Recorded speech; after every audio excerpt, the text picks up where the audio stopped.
внутреннее сопротивление. Оно должно быть крайне маленькое. При первом включении какой-то конденсатор может из-за того, что долго не включался, сработать на короткое, замкнуть.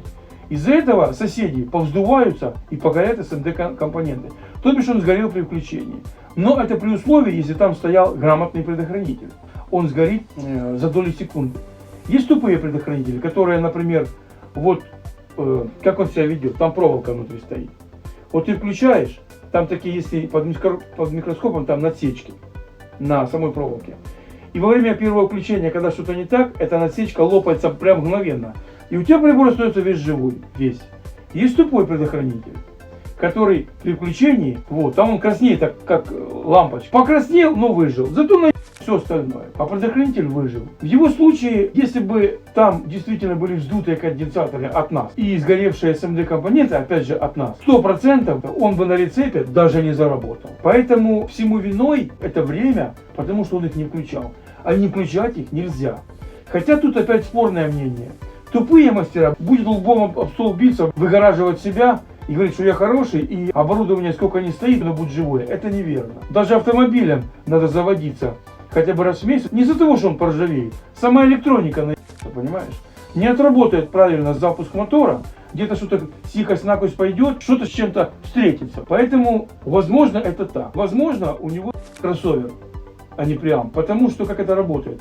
Любая колонка, например, не любая, а именно Адам, работает в режиме биампа. Что такое режим биампа?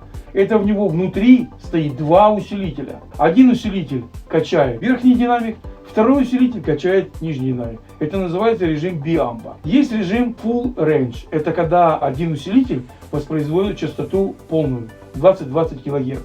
Отделить частоту между динамиками пассивный кроссовер. В его именно случае там режим биампа. Там у него стоит микросхема TDA 8954, которая работает, скажем так, в стереорежиме, очень просто. Левый канал работает на Twitter, правый канал работает на басовый динамик. У него не работал один из каналов. Сама микросхема может такие номера выдавать. То работает, то не работает. Возможно, у него просто отвалилась выходная катушка от вибрации.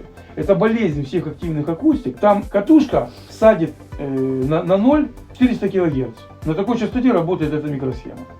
То бишь на ее выходе выходит частота 400 кГц.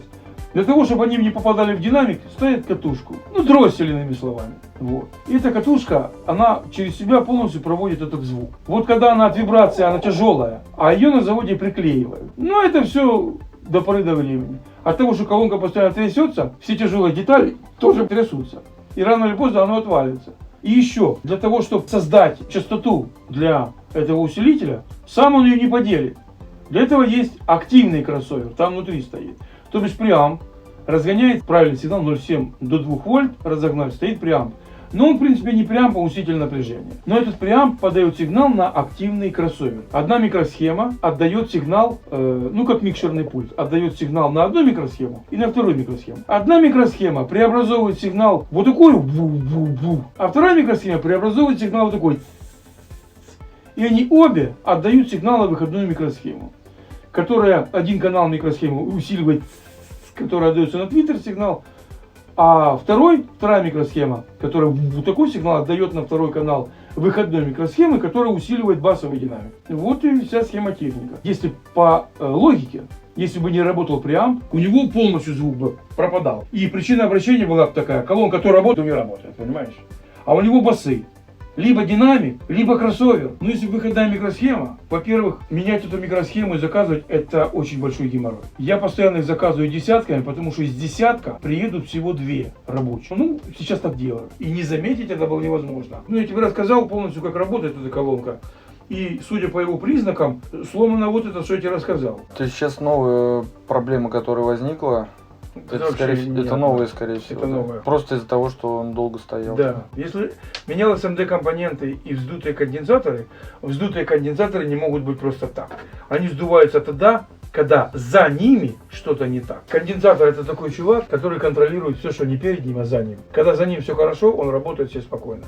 Когда за ним все плохо, его разрывает на части. Поэтому если они вздутые, значит что-то там сгорело. А мы не могли сдать прибор, что там что-то сгорело.